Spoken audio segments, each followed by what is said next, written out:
guys, it's Ty with Ty the Dog Guy on the Daily. Just sitting here, relaxing at the end of a long day, and wanted to talk to you about being sick. You may or may not be able to notice from my voice, but I'm not feeling well. So this past week was Thanksgiving, and Tuesday we flew out to go visit my family in California. It's a short flight. It's only about 2 hours or whatever from here in Salt Lake City, but I was stressed about it because we had to wake up at like 3 or 4 or something to catch the flight. And so I didn't sleep that whole night. I sat up watching movies, thinking, oh gosh, I can't fall asleep because then we'll miss our flight. So I'm a 36-year-old man, and I can't do that very much anymore. I can't skip sleep like that. But it was just like this little thing, of not going to sleep, but I was exhausted the next day, so I lost a whole day of sleep. And then I get on a plane, and they recycle that air, and lots of people get sick on planes or whatnot.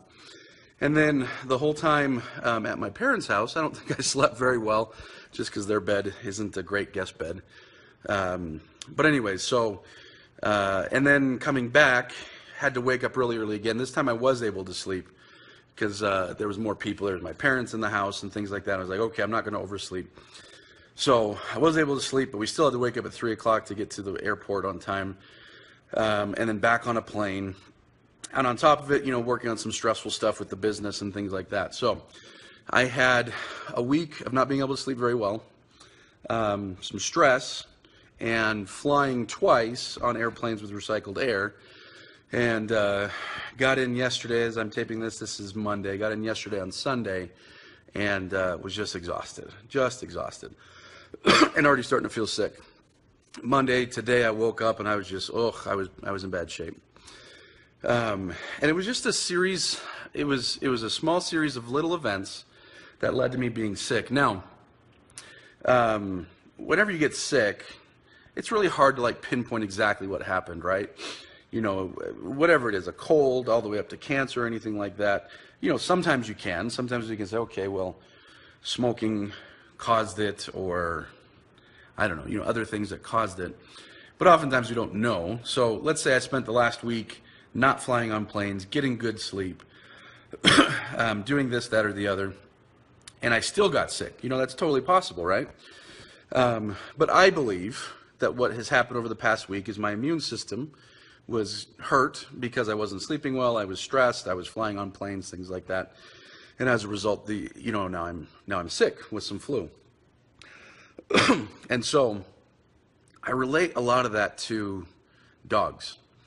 It's sometimes tough to pinpoint exactly. So when somebody comes and says, all right, my dog's doing this, this, and this, sometimes we can point to a specific event. We can say, okay, the dog was fine, he went to a dog park and he got bullied or beat up, and now he's not fine. The dog park was that event.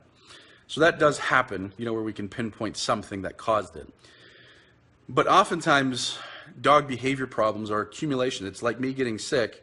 It's this, this, and this, and you put them together in the wrong order, and suddenly I'm sick. A lot of dog training stuff is like that. The owner's a good owner, but they weren't walking the dog as much as they needed to. They didn't teach the dog about proper correction. They didn't teach the dog about leadership, things like that. And weren't doing horrible things. It's not like I was doing the polar bear swim and walking around all day with frozen feet and things like that. I wasn't doing horrible things, but the things that I were doing combined with other things were bad enough to where now I've got the flu. And so, like I say, when I'm working with clients, it's not always possible to say you did this, this, and this, and this is why you now have this problem. But almost always, we can strip away some layers and we can find underlying events that we can basically, with 95% surety, say, okay, it's because of this, this, and this. Just like with me being sick, I'm pretty darn certain that this is why I got sick, is because I allowed myself to get exhausted and things like that. Well, this owner, I can tell you that their problem was they weren't, they never taught the dog about, boundaries or barriers. Or that owner, it was this or that. And maybe it was more of this and less of that, but nevertheless, those were the issues that led to the problem. And so I'm about to sneeze here. So just like with being sick, the solution for the flu, we know it. I need liquids. I need rest. I need to relax a little bit. Of course, I won't be doing these things. I'm not very bright, and I'm always too busy.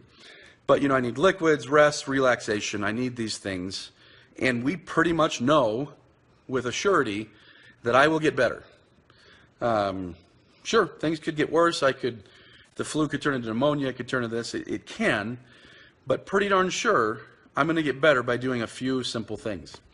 The same is true with your dog. If you're sitting here today with dog problems that have happened as a result of a handful of decisions that could have been better, choices that could have been better, that maybe you didn't even realize you were doing at the time, I can almost guarantee you that most of the time the solution is putting together the right factors in the right order in order to get over that problem that you have, whether it's aggression or destruction or whatever.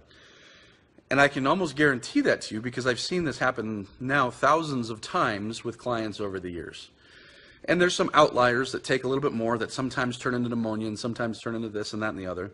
That does happen. But the overwhelming majority of the time, we can kind of pinpoint the problem and we can very much pinpoint the solution.